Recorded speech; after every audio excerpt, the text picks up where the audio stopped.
Bonjour à toutes et à tous. Aujourd'hui, étude de la fonction tangente dans le domaine de l'analyse. Cette fonction a été étudiée en terminale il y a encore quelques années et puis son étude a disparu des programmes. Il faut savoir que dans l'enseignement supérieur, dès la première année, les fonctions trigonométriques, sinus, cosinus, tangente, etc. sont importantes. Dans le descriptif de la vidéo, vous aurez le polycopier en fichier joint, format PDF. Un lien aussi vers mon nouveau blog où vous pourrez trouver divers documents. Définition, la fonction tangente notée TAN est la fonction de R vers R définie par tangente x égale sinus x divisé par cosinus x. Première propriété, on note grand D l'ensemble de définition de la fonction tangente. Grand D est l'ensemble des réels x distincts de pi sur 2 plus npi, où n est un antirelatif. Alors une preuve, en fait, tangente x existe et seulement si cosinus x est différent de 0, et donc nous allons chercher les valeurs de x pour lesquelles cosinus x vaut 0. On sait que cela veut dire que ou bien x égale moins pi sur 2 plus 2k pi, ou bien x égale pi sur 2 plus 2k pi, où k est un antirelatif. Et en fait, ça revient à dire que x égale pi sur 2 plus npi, où n est un antirelatif. Et donc, on a bien la propriété. Autre propriété, pour tout réel x de l'ensemble de définition de la fonction tangente, qu'on a appelé grand D, tangente pi plus x égale tangente x. On dira évidemment que la fonction tangente est périodique de période pi. Et puis, on va démontrer que pour tout réel x de cet ensemble D, tangente moins x égale moins tangente x. Comme l'ensemble D est centré en 0, ça voudra dire que la fonction tangente est impaire. Alors la preuve, premièrement, pour tout réel x de D, pi plus x appartient à D, je vous laisse le vérifier. Et puis on va obtenir tangente pi plus x. On sait que c'est égal à sinus pi plus x divisé par cosinus pi plus x. Sinus pi plus x c'est moins sinus x, cosinus pi plus x c'est moins cosinus x. Et donc on va obtenir sinus x sur cosinus x, c'est-à-dire tangente x. Pour le deuxième, pour tout réel x de D, moins x appartient à D. Et donc, on va calculer tangente moins x, qui est égal à sinus moins x sur cosinus moins x. Et donc, on obtient moins sinus x divisé par cosinus x, égale moins tangente x. On rappelle que la fonction sinus est impaire, donc sinus moins x c'est moins sinus x. La fonction cosinus est paire, et cosinus moins x est égal à cos x. Propriété, la fonction tangente est dérivable en tout réel x de son ensemble de définition grand D. Et pour tout réel x de cet ensemble grand D, la tangente prime de x est égale à 1 moins 1 sur cosinus carré x est égal à 1 plus tangente carré x. Une preuve, les fonctions sinus et cosinus sont dérivables sur grand D. Et la fonction cosinus ne s'annule pas sur grand D. Donc, on peut en déduire que la fonction tangente, qui est en fait le quotient de la fonction sinus sur cosinus, est dérivable sur grand D.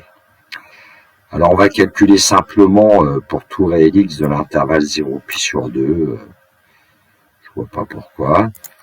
Donc, on va dire pour tout réel x de grand D, et tangente prime de x, puisque tangente x c'est sinus x sur cosinus x, c'est un quotient, on va utiliser la formule la dérivée de u sur v, c'est u'v plus uv', moins uv', divisé par v carré.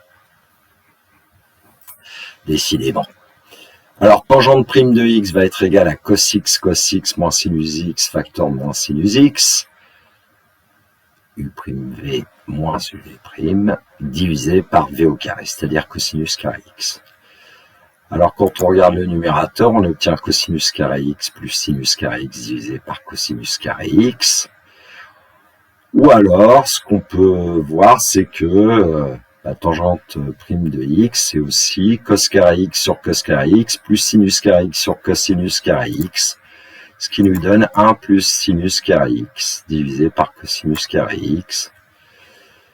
Et donc, connaissant la formule fondamentale cos carré x plus sinus carré x égale 1, on obtient tangente prime x c'est 1 sur cosinus carré x, ou bien avec l'autre expression, on va obtenir tangente prime de x est égale à 1 plus tangente carré x. Probabilité suivante, la première, la limite de la fonction tangente en pi sur 2 par valeur inférieure à pi sur 2 va être plus infini. Et la limite de la fonction tangente en moins pi sur 2 par valeur supérieure à moins pi sur 2 va être moins l'infini. Vu la périodicité de la fonction tangente qui est périodique de période pi, et en plus elle est impaire, donc comme elle est périodique de période pi, on pourrait l'étudier que sur moins pi sur 2, pi sur 2.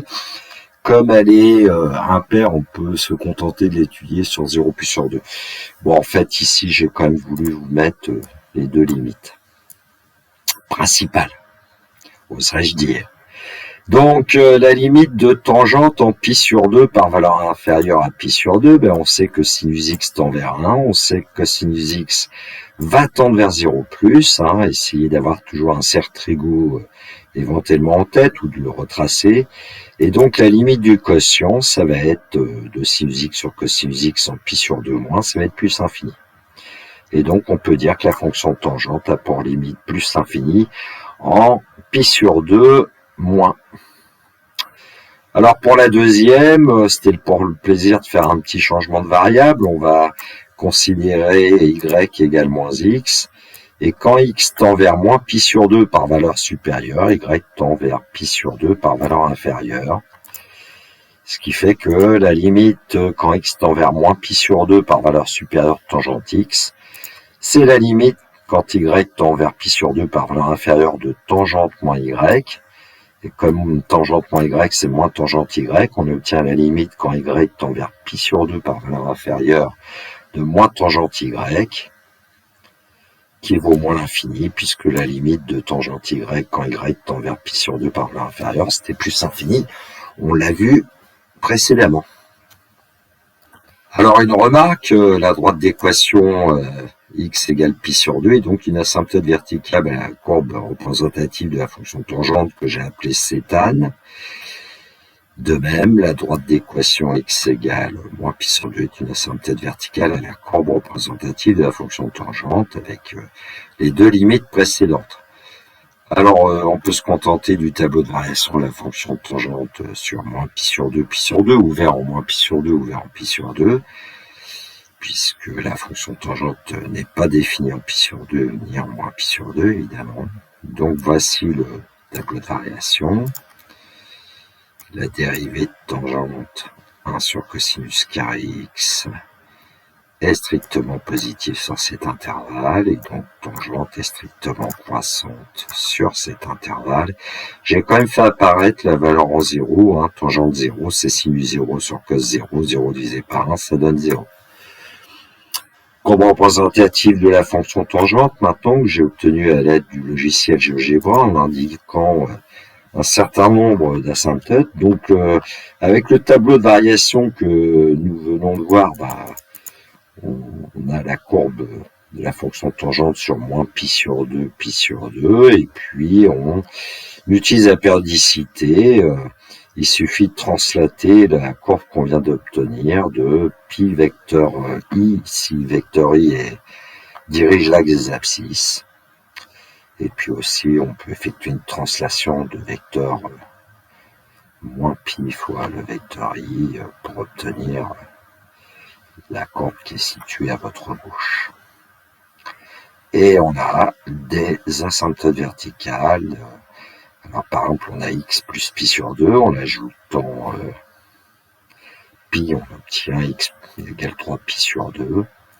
Pour x égale moins pi sur 2, en soustrayant pi, on obtient x égale moins 3 pi sur 2 comme équation d'une tangente, d'une asymptote verticale. Voilà. Bien, cette petite vidéo concernant l'étude de la fonction tangente est terminée pour moi. Je vous souhaite une belle journée, prenez bien soin de vous, que la force soit avec les étudiants qui rentreront bientôt dans l'enseignement supérieur. Il me reste à vous dire au revoir.